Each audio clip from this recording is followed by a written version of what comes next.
তো বন্ধুরা, অবশেষে আমার সোনালি পরিবারের হেঁসেলের রান্না কমপ্লিট হলো। সারাদিন না, রান্না করতে একটু দেরি হয়েছে। আজকে 12টার সময় করে 12টা 12:30 করে আমাদের 12টার সময় আমি টিফিনই খেয়েছি। 12:30 থেকে রান্না বান্নার ব্যবস্থা করা হচ্ছিল, জোগাড়জাতি কাটাকাটি।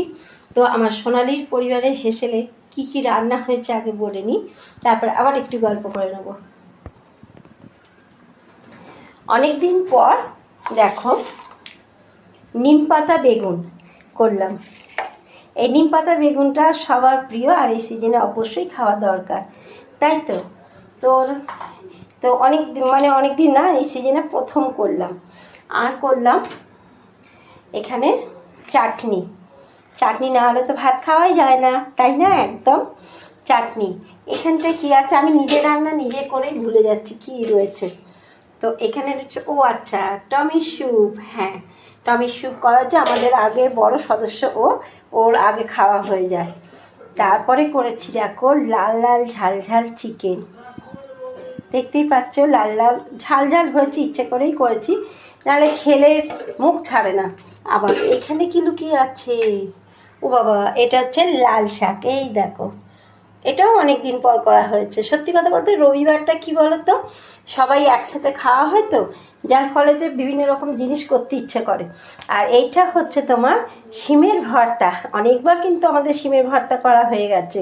তো হ্যাঁ, আমার হেসেলে এইগুলো থাকবে না কি করে হতে পারে, অবশ্যই রয়েছে শিমের ভর্তা। খেতে হেভি টেস্টি লাগে, এই জন্যই বারে বারে আমাকে সবাই বলে শিমের ভর্তাটা করতে। আর শিমের সিজন তো চলে আসছে। আর এইটা দেখো কি, এইটা হচ্ছে তোমার শঙ্কর মাছের কালিয়া।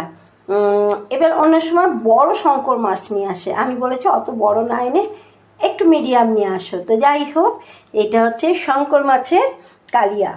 তো এটা তো গেল।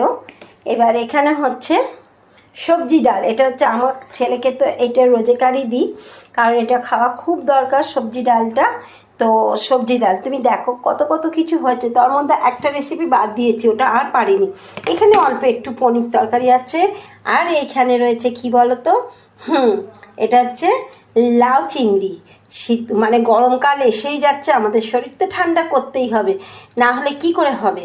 শরীর ঠান্ডার জন্য লাউ চিংড়ি অবশ্যই। তো রবিবার হলেই বিভিন্ন রকমের রান্না তৈরি হয়ে যায়। আর এখানে কি রয়েছে, বড়ি ভাজা। আর ছেলেটা আমার কি বদমাইশ দেখো, ও নিম পাতা বেগুন খাবে না, তার জন্য আমাকে বলেছে কি, মা আমার একটু বেগুন ভাজা তুলে রেখো। ও ভীষণ ভীষণ ভীষণ বেগুন ভাজা প্রিয়। মা, এটা তো খালি বাটি। যাই হোক, আর এখানে রয়েছে তো গরম গরম ভাত। তো এই হলো আজকের আমার, এটা হলো আজকের সোনালি পরিবারের হেসেলের রান্না। তো আমরা রবিবার হলে কি হয়, প্রচুর রান্না করতেই হয়, কারণ সবাই মিলে খেলে কি হয়, রান্নাটা মানে তার স্বাদই আলাদা। সবাই একসাথে মিলে খেলে তার স্বাদ আলাদাই হয়। হ্যাঁ, কেননা বিভিন্ন রকম খাওয়া যায়, আর একা একা সত্যিকারে ভালো লাগে না। তো ওই জন্যই আমি একটু কষ্ট হয় ঠিকই, রবিবারটা অনেকটাই চাপ পড়ে যায়। তো তবুও ঠিক আছে, সবার মুখে হাসিটা ফোটানোই হচ্ছে আমার কাজ। আমার পরিবার মানে সবাইকে নিয়ে চলা। তো এখানে এখন রাখছি, খেতে দিতে হবে, অনেকটা দেরি হয়ে গেছে। কটা বাজে তোমরা দেখবে না, থাক বললাম না, অনেকটাই বেজে গেছে। তো এখানেই রাখছি, আবার অন্য একটা ভিডিও নিয়ে চলে আসবো তোমাদের সাথে। এখানেই রাখলাম, টাটা, বাই বাই।